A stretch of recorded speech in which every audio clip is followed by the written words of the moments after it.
নাকিস অর্থাৎ নাকিস মানে কি? ভিতরে কোনো কিছু নাই, খালি। নাকিস মানে খালি, কিছু নাই।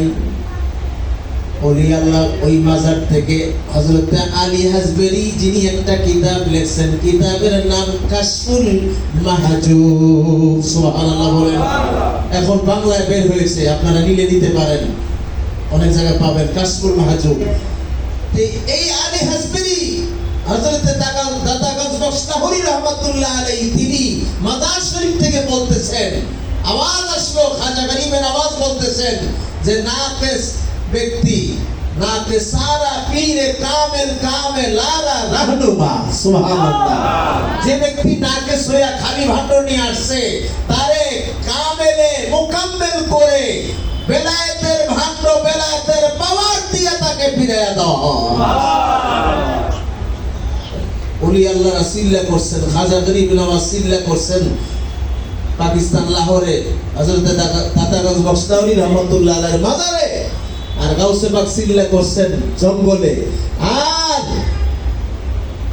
আমার মদিনার কামলি ওয়ালা নবী চিল্লাহ করছেন গারে সুরে জামালে নূর পাহাড়ে। সুবহানাল্লাহ। আর আমাদের দেশের ব্যাকগুলোরা চিল্লাহ করে মসজিদে মসজিদে। হ্যাঁ, এটার নাম চিল্লা নয়, এটার নাম হলো পিকনিক। কথা বলে ঠিক কিনা? আপনি মনে রাখবেন, মসজিদে যদি আপনি থাকেন, থাকতে হলে ইবাদতের নিয়তে ইতিকাফ করতে হবে। ইতিকাফ করতে হবে। ইতিকাফ শুধু না আপনি বলেন যে আমি ইতিকাফের নিয়তে, না, ইতিকাফের নিয়ত করতে হলে আপনাকে রোজা রাখতে হবে। কথা বলে ঠিক কিনা? এজন্য বলে আত-তাবলীগু লিল মুশরিকিন আত-তা'লিমু লিল মুসলিমিন। আসল তাবলীগ তো করেছেন আল্লাহর ওলিরা। সুবহানাল্লাহ বলেন না? তাহলে মাজার শরীফ থেকে আওয়াজ আসছে, ওলি কি মরা না জিন্দা? জোরে কোন? আমাদের সবার কি বিশ্বাস জিন্দা না মরা? কারা কারা বিশ্বাস করেন যে ওলি আল্লাহর জিন্দা? দুই হাত জায়গায় দেখাইবেন, কারা জিন্দা? আর যাদের অন্তরের মধ্যে আছে যে ওলি আল্লাহ জিন্দা না মরা, নবী মরা, তারা কাফের। কথা বলেন ঠিক কিনা? সুরাতে দাঁড়িয়ে আছে, জুব্বা আছে, পাগড়ি আছে, জুমার খুতবা দেয়। আমিও তো খুতবা দেই, আমিও তো বদরপুর দরবার শরীফ জামে মসজিদে জুমা পড়াই, এখন কমলাপুর কেন্দ্রীয় মসজিদে জুমা পড়াই। উনি গত জুমায় গেছিল কাঠ নিয়ে, আমার দাওয়াত নিয়ে। তাই আমি গাছতলার বিশ্বাস, উনি হজে গেছেন, ওনার পরিবর্তে এখন আমাকে নিয়েছে, খাজা আরিফুর রহমান তাহের হিসাব। যাই হোক, যত কথাই হোক, আপনারা যদি অটুট থাকেন, ইনশাআল্লাহ কোনো বাতিল আমাদের ভিতরে ঢুকে আমাদের ঈমান হরণ করতে পারবে না। আরো জোরে বলেন, ঈমান হরণ করতে পারবে না। এখন দেখেন, একটা লোক খালি ইবাদত, খালি কপাল টোয়াইতেছে, আছে কিনা? আর একটা লোক ঘুমাইতেছে, আলেম। যেই লোক নামাজ পড়ে, এটি শেষ করুন, যেই লোক নামাজ পড়তেছে, এই লোক কইতেছে ঘুমাইতেছে, কিন্তু যেই লোক ঘুমায় সেই লোক আলেম, আর যেই লোক নামাজ পড়ে সে হলো জাহেল। সে কি? জাহেল। এই জন্য ফার্সিতে একটা প্রবাদ আছে, নাওমুল আলিমি খায়রুম মিন ইবাদাতিল জাহিলি। আলেমের ঘুম আর জাহেলের ইবাদত সমান হবে না।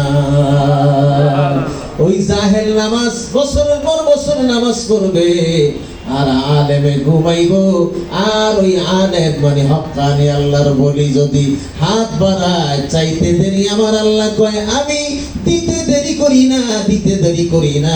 জোরে বলা যাবে কি সুবহানাল্লাহ? তাহলে আল্লাহর ওলিদেরকে মানার দরকার আছে কিনা? ইনশাআল্লাহ ওয়াদা দিয়ে গেলাম, আগামীতে সাহেব আলী সিকদার সাহেব যদি আমাকে বলেন, ইনশাআল্লাহ আগামীতে এখানে যদি মাগরিব এসে পড়ি, এসার সাথে সাথে শুরু করলাম, 2 ঘন্টা কিছু বয়ান করলে কিছু শোনা যাবে, ঠিক কিনা? আরেকটা কথা, এখন আরেকটা ডেলিভারি দিচ্ছে ওই যে তথাকথিত শাইখ আহমদুল্লাহ। এই আহমদুল্লাহ বলছে মক্কায় যাবেন আরাফাতের ময়দানে, তারপরে হাজার আসওয়াদ চুমা খাইবেন, কি বলে ওই যে সাফা মারওয়া পাহাড়ে যাইবেন, সবকিছু করবেন কবুলিয়াতের জায়গা, কিন্তু মদিনায় কিছু নাই। নাউজুবিল্লাহ। অথচ আল্লাহর নবী বলছেন মান যারা কবরি ওয়াজাবাত লাহু শাফাআতি। যে ব্যক্তি আমি আমি নবীর জিয়ারত করলো তার জন্য শাফাত করা আমি নবীর জন্য ওয়াজিব হয়ে গেল। আর জোরে কোন সুবহানাল্লাহ।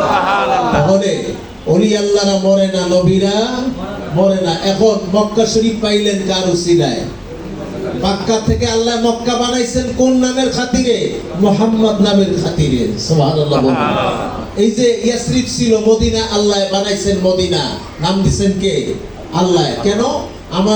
আমার নবীর, আমার বন্ধুর নাম মুহাম্মদ সাল্লাল্লাহু আলাইহি ওয়াসাল্লাম। মুহাম্মাদের মিম দিয়ে আমি মক্কাকে মক্কা বানাইছি, মুহাম্মাদের মিম দিয়া ইয়াসরিফকে আমি মদিনা বানাইছি, আমি মুহাম্মাদের মিম দিয়া মাওলানা বানাইছি, আমি মুহাম্মাদের মিম দিয়া মজজুব ওলি বানাইছি। সুবহানাল্লাহ। তারিবারি সাহেব রহমাতুল্লাহ আলাইহি একজন মজজুব ওলি ছিলেন। তার তামাম যারা ধরছে কাজ হয়ে গেছে। সুবহানাল্লাহ বলেন। সুবহানাল্লাহ। এখন অনেকে ইউটিউবাররা বাইরে হইছে, বিভিন্ন মাজারে যায়া ওই যে কিছু পাগলদের সামনে মাইক ধরে তারা পিটাইতে চায় কিনা? কেন তুমি যে ভিডিও করবা? কেন তার কথা নিবা? সে একজন মজজুব মানুষ। এই জন্য মনে রাখবেন, যারা মজজুব তাদের উপরে শরীয়তের আইন চলবে না। আল্লাহ পাক আমাদেরকে বুঝার এবং আমল করার তৌফিক দান করুন। যদি বলুন আমিন। সবাই বলুন আল্লাহ আল্লাহ আল্লাহ।